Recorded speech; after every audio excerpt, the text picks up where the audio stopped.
धोरण 4। जय भीम नमो बुद्धाय। मैं भीम की तारीफ कैसे करूं, मेरे शब्दों में इतना जोर नहीं। मैं भीम की तारीफ कैसे करूं, मेरे शब्दों में इतना जोर नहीं। सारी दुनिया में जाके ढूंढ लो, मेरे बाबा साहब के जैसा और कोई नहीं। आज दलित, शोषित, पीड़ित, वंचितों के मसीहा, महान युग पुरुष डॉक्टर बाबा साहब आम्बेडकर की आज 133वीं जन्म जयंती की आप सबको ढेर सारी शुभकामनाएं। यहाँ उपस्थित डॉक्टर बाबा साहब आम्बेडकर के प्रति आस्था रखने वाले युवाओं, बुजुर्गों और सबको मेरा नमस्कार। बाबा साहब का जन्म 14 अप्रैल 1891 में एमपी के महू गांव में हुआ था। बाबा साहब के पिता का नाम रामजी बाई सतपाल था। बाबा साहब की माता का नाम भीमा बाई था। बाबा साहब की पत्नी का नाम रमाबाई था। बाबा साहब अपनी माता पिता की 14वीं संतान थी। बाबा साहब की प्रारंभिक शिक्षा उनके गांव के स्कूल में हुई। आगे की पढ़ाई के लिए बाबा साहब मुंबई गए। मुंबई यूनिवर्सिटी में बाबा साहब ने कॉलेज तक की पढ़ाई की। उच्च शिक्षा के लिए बाबा साहब अमेरिका तथा बाद में लंदन गए। लंदन स्कूल ऑफ इकोनॉमिक्स दोनों विश्वविद्यालय से अर्थशास्त्र में डॉक्टर की उपलब्धियां प्राप्त की। कोलंबिया यूनिवर्सिटी में एमए पीएचडी की।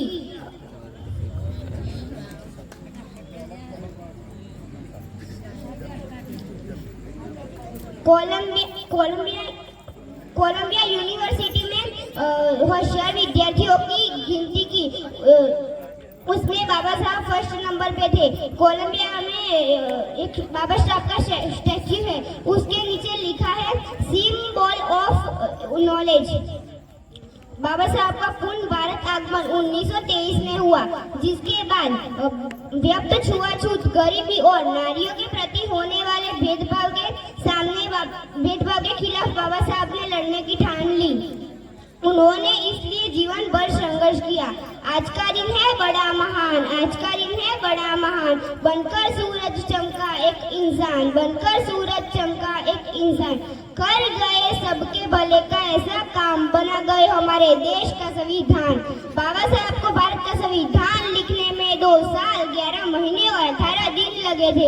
26 नवंबर 1949 के दिन डॉक्टर राजेंद्र प्रसाद ने भारत का संविधान स्वीकार किया था। इसीलिए 26 नवंबर को भारत के संविधान दिन के रूप में मनाया जाता है।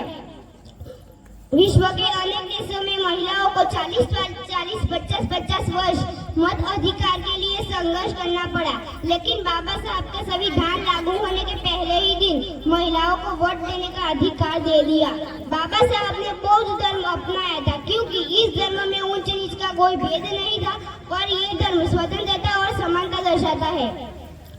बाबा साहब छुआछूत की प्रथा से तंग आकर 5 लाख से भी ज्यादा दलितों के साथ 14 अक्टूबर 1956 के दिन नागपुर की दीक्षा भूमि में बौद्ध धर्म अपना लिया था। बाबा साहब को पानी पीने के लिए भी आंदोलन करना पड़ा।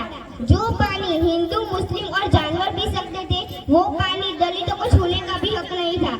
इसलिए बाबा साहब ने 20 मार्च 1927 के दिन पानी के लिए आंदोलन किया।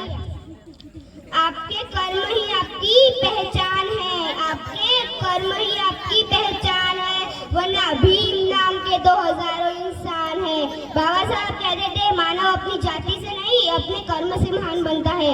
जीवन लंबा नहीं, महान होना चाहिए। एक दिन सभी नेताओं की मीटिंग चल रही थी। तब रात के 1-2 बज गए। सभी नेता वहां पे सो गए। तब रात को गांधी जी पानी पीने उठे। उन्होंने देखा कि बाबा साहब सोए नहीं थे। उन्होंने कहा, आम्बेडकर तुम क्यों सोए नहीं? तब बाबा साहब ने जवाब दिया, मैं कैसे सो सकता हूँ, मैं सो गया तो मेरे सोए हुए समाज को कौन जगाएगा।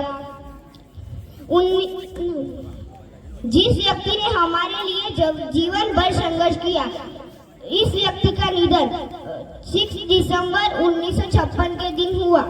1990 में बाबा साहब को सर्वोच्च नागरिक होने का भारत रत्न से सम्मानित किया गया था। रुतबा मेरे सर को तेरे संविधान से मिला है, रुतबा मेरे सर को तेरे संविधान से मिला है, ये सम्मान भी मुझे तेरे संविधान से मिला है। औरों को जो मिला वो मुकद्दर से मिला होगा, औरों को जो मिला वो मुकद्दर से मिला होगा, मुझे तो मुकद्दर भी तेरे जीवन भर जाति के नाम पर सहा अपमान, फिर भी रच डाला हमारे देश का संविधान। ऐसे महामानव को मेरा कोटि कोटि प्रणाम।